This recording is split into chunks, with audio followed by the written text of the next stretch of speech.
One summer, a girl moved into the house next door. She lived with her mother and they were quite poor. Her father had abandoned them years before. She was new in town and found it hard to adjust. Although we both came from different backgrounds, she and I got to be friends.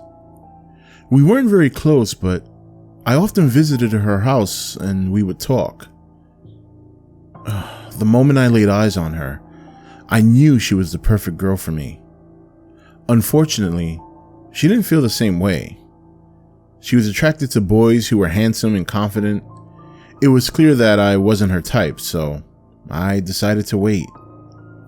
She didn't have any friends of her own to talk to, so she confided in me a lot. Mostly she would complain about her life, telling me how her mother hit her, how the girls in class were mean and excluded her. She also told me about a boy she had a crush on. He was very popular. One day, the girl stopped coming to school. As it turned out, it was because she was being bullied. She told me that one of the popular girls in school had found out she had a crush on her boyfriend. The popular girl and her friends would bully her every time they saw her. She said they would even spread vile rumors about her to the other classmates, and they were making her life a living nightmare. I just kept quiet and listened as she vented her problems. Her behavior began to change after she entered junior high school. She stayed out until all hours of the night and began to smoke cigarettes and drink alcohol. I heard rumors that she was doing drugs too. She fell in with a bad crowd and was even arrested by the police once. Her home life grew even worse, and she would frequently quarrel with her mother in the middle of the night. All of the girls in school hated her. Someone sprayed graffiti all over her house, calling her horrible names and saying disgusting things about her. Someone even killed her cat and stuffed it through her letterbox. Eventually, the girl dropped out of high school. She became withdrawn and locked herself in the bedroom. She stopped speaking to her mother and went for days without leaving her room. She rarely came out, even to eat. She looked pale and sickly and painfully thin. Her mother took to leaving food outside her door.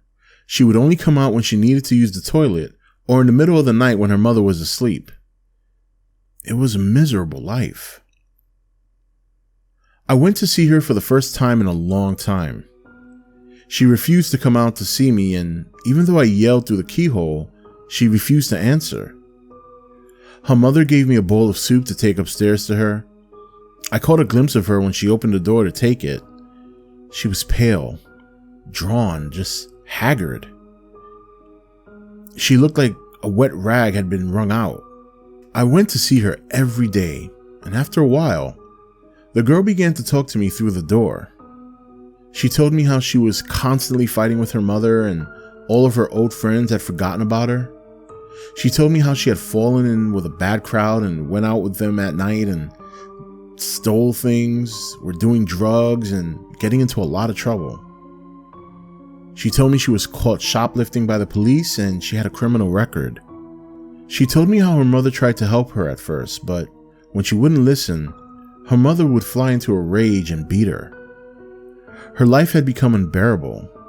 She wanted to die, and she told me she had tried to commit suicide many times by slitting her wrist.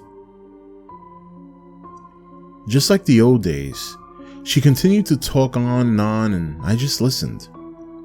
Whenever she asked for my opinion, I just shrugged or made some innocuous comment.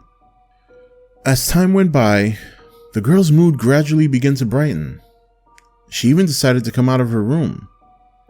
It seemed like things were getting better and the future was looking positive. Her mother broke down in tears and thanked me profusely.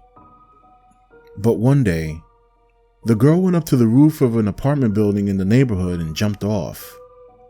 The building wasn't very high and she landed in the shrubbery. That was probably what saved her life. However, her spinal cord was injured in the fall and she was paralyzed from the neck down. The doctor said she would spend the rest of her life in a wheelchair. When she got out the hospital, I went to see her. She was lying in her bed, unable to move.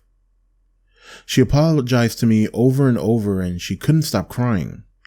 She said she wished she didn't survive the fall and told me she was sorry for all the trouble she had caused me and her mother.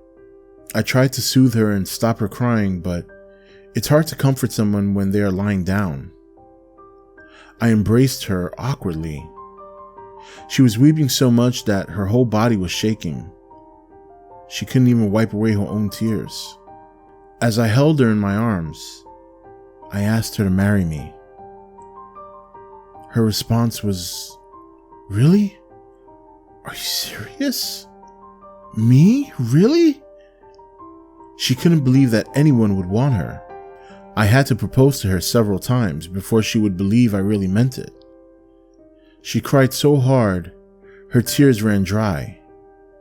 I tried to reassure her and told her I wanted to marry her because I had always loved her. See, she was the perfect girl for me. She had always been. Even when she ignored me and didn't return my feelings. Even when she was hanging out with a bad crowd. Even when I had to listen to her stupid problems. Even when she became so thin and was hiding in her room. Even when I told the popular girl that she fancied her boyfriend.